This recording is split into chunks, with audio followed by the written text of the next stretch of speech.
رضوانه ومرضاته وقربه وثوابه سبحانه وتعالى.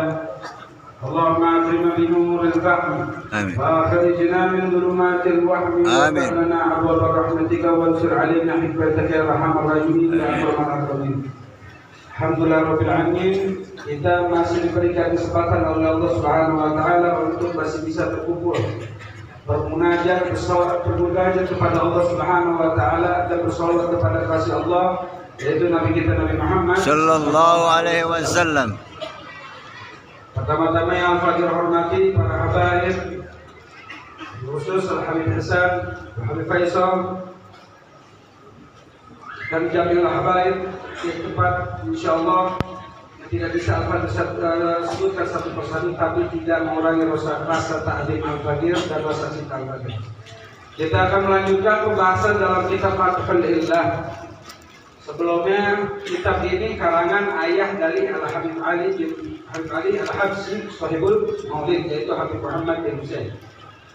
Dalam sebelumnya pembahasan tentang bagaimana seseorang mendapat wasiat atau mendapat amanah dari Rasulullah SAW untuk apa? Menjaga dirinya, menjaga keluarganya dari api neraka. Bahkan kita diamanatkan untuk terus mengejar masalah ilmu. Bagaimana nanti di akhirat ada orang termasuk golongan yang tadinya mau masuk surga tidak saling kenal sama sekali. Nanti yaumul hisab itu ada orang nggak saling kenal tapi bikin susah satu sama lain, nggak kenal, nggak pernah ketemu, nggak pernah ngobrol, mungkin ketemu pernah. Yaitu orang-orang yang ketika melihat satu kesalahan, ada saudaranya dalam keadaan sholatnya misalnya nggak benar, nanti tiba-tiba nanti di yaumul hisab pahala orang yang melihat saudara sholatnya nggak benar itu nggak kita kasih tahu, dimintai pahalanya. Yang dimintakan pahalanya itu mengatakan, saya nggak kenal kamu, kok kenapa jadi saya susah? Kamu dulu pas saya lagi sholat, kamu pernah satu kondisi kamu lagi sholat, saya lagi sholat dan posisi sholat saya salah. Tapi kamu tidak membenarkan, nggak ngajarin, nggak kasih tahu cara. Maka apa? Pada talumanna illa nafsa, jangan menyalahkan kecuali pada dirimu sendiri. Itu termasuk apa yang salah satu yang disampaikan yang didapat Nabi Musa alaihi salatu wassalam ketika berbicara dengan Allah Subhanahu wa Ta'ala.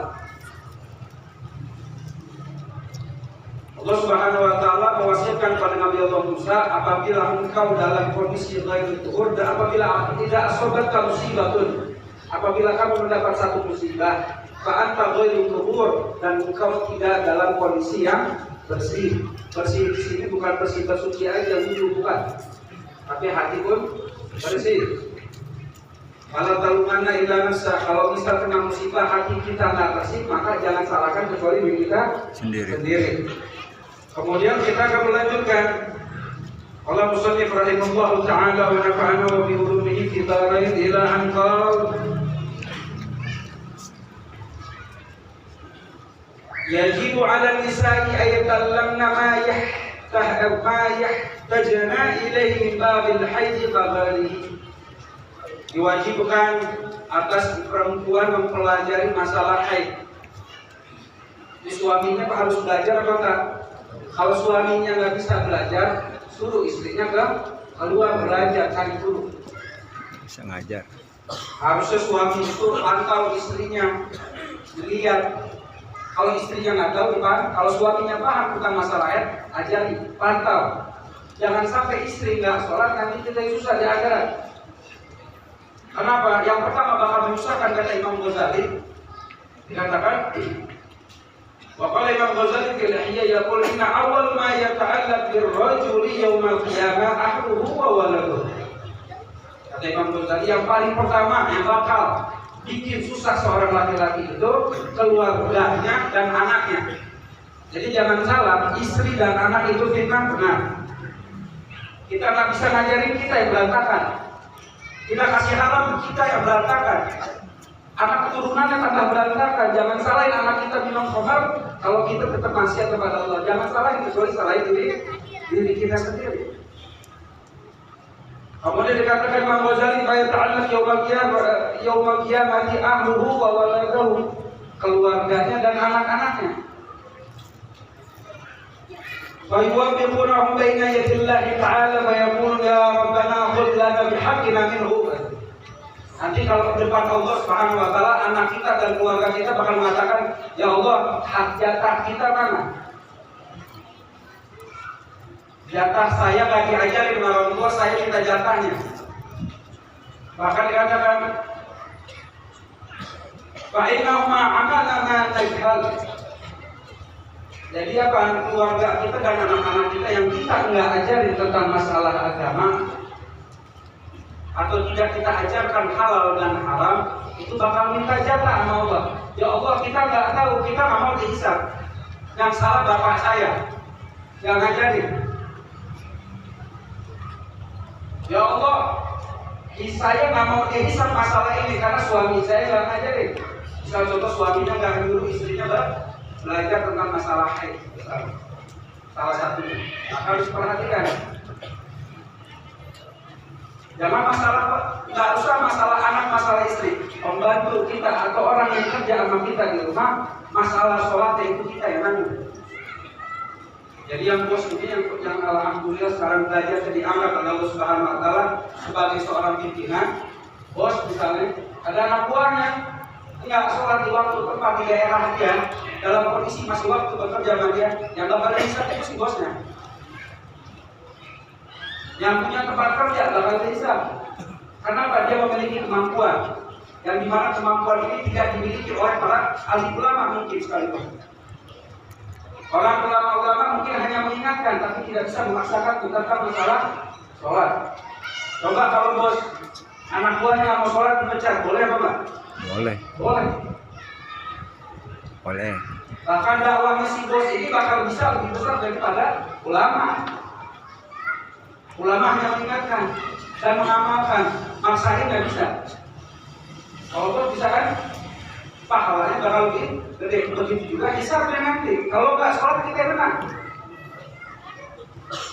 Kemudian dikatakan wakana yut'imunal haram. Ya Allah, ini orang bapak saya, suami saya ngasih saya makanan yang haram. Ya Allah, jangan hisab saya. Karena kejahilan saya, karena kebodohan saya nggak mau hisab suami saya atau hisab bapak saya. Kemudian dikatakan wa nahnu la na'lam, karena kami nggak tahu, karena kami nggak diajari. Ini salah satu amanah dari Allah Subhanahu Wa Taala diturunkan kepada Nabi kita Nabi Muhammad SAW. Jaga keluarga, jaga diri dan jaga keluarga. Itu perkara yang sangat penting. Apalagi sekarang kita punya anak perempuan, kira-kira kita kalau pengen anak kita dihargai sama suaminya apa enggak? Yang punya anak perempuan nih, pengen apa enggak anak perempuan kita dihargai sama calon suaminya nanti? Mau? Jaga malam ini. Mulai malam ini, mulai detik ini. Sekarang kita masuk isu Syaban kebetulan bertepatan dengan waktu zina internasional. Itu Valentine, waktu zina internasional, zina dunia, ulang tahun zina dunia. Pilihannya sekarang, kita pengen anak kita dihargai sama calon suaminya, kita relakan anak kita di bawah modal 15.000 bermodal 20.000, dia habis dilecehkan sama yang katanya itu pacarnya. Kita sebagai orang tua ngerelain anak kita di rumah sama orang, kira nggak bakal dihisab. Kita relakan anak kita jadi dilecehkan. Paling banyak di waktu sekarang sama tahun baru biasanya. Ini Valentine, orang ngasih hadiah. Jadi sekarang bertepatan malam Jumat, nisfu Syaban. Terus bertepatan sama barengan ke hari zina internasional. Pilihannya dua. Ambil tuh hari zina internasional atau nisfu Syaban dulu. Kita ambil kepada Allah Subhanahu Wa Taala. Waktunya tobat. Makanya salafus soleh mengingatkan ketika malam nisfu Syaban, berdoa atas mau kalian. Mintalah kepada Allah apapun yang kalian mau. Salah satu wasiatnya, jangan pernah takut masalah keagungan Allah Subhanahu wa taala. Mintalah yang tertinggi. Ini malam nih. Kita punya anak